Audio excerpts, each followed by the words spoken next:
हमारे जिंदगी में कई ऐसे मौके आते हैं जब हमें परेशानियों का सामना करना पड़ता है।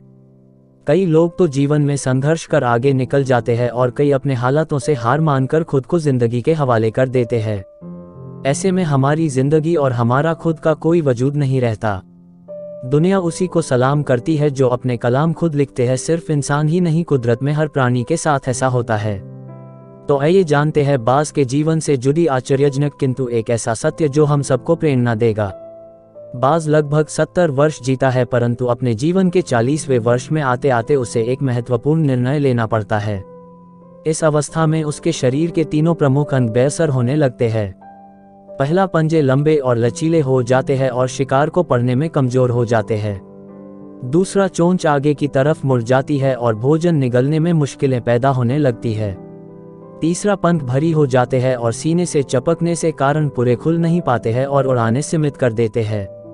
भोजन ढूंढना, भोजन पकड़ना और भोजन खाना, तीनों प्रक्रियाएं अपनी धार खोने लगती है।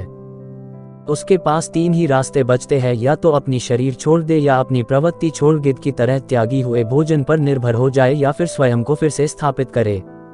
आकाश के साफ तौर से जाहिर बादशाह के रूप में जहां पहले 2 रास्ते सरल और तुरंत समाधान देने वाले हैं, वही तीसरा अत्यंत पीड़ादायी और लंबा। बाज पीड़ा चुनता है और स्वयं को फिर से स्थापित करता है। वह किसी ऊंचे पहाड़ पर जाता है, एकांत में अपना घोंसला बनाता है और तब शुरू करता है पूरी प्रक्रिया।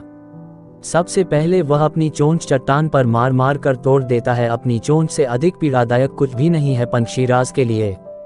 अब वह इंतजार करता है चोंच के फिर से उगाने की, और उसके बाद वह अपने पंजे भी उसी प्रकार तोड़ देता है और इंतजार करना है पंजों का फिर से उगाने का। नई चोंच और पंजे आने के बाद वह अपनी भरी पंखों को एक एक कर नोच कर निकालता है और प्रतीक्षा करता है पंखों की पुनः उगाने का। 150 दिन की पीड़ा और इंतजार, और तब उसे मिलती है वही भव्य और ऊंची उड़ान।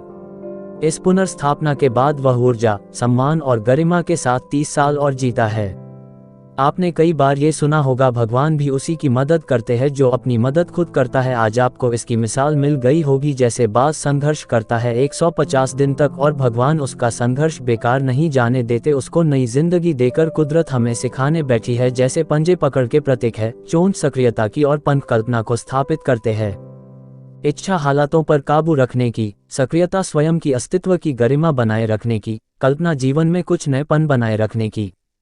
हम में भी 40 तक आते आते इच्छा, सक्रियता और कल्पना तीनों के तीनों निर्बल पड़ने लगते हैं। हमारा व्यक्तित्व ही ढीला पड़ने लगता है। आधे जीवन में ही जीवन खत्म होने जैसा लगता है।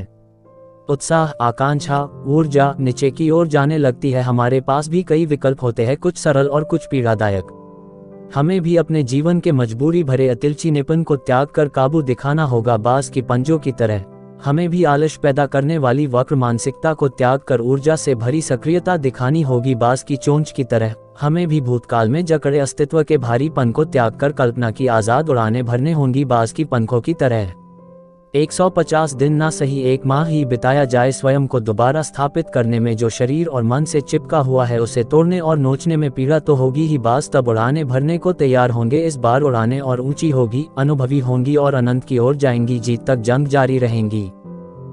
दोस्तों, आज की कहानी आपको कैसी लगी कमेंट में जरूर से बताइए। चैनल को लाइक और सब्सक्राइब कीजिए। कहानी को हो सके इतना ज्यादा से ज्यादा शेयर कीजिए। धन्यवाद।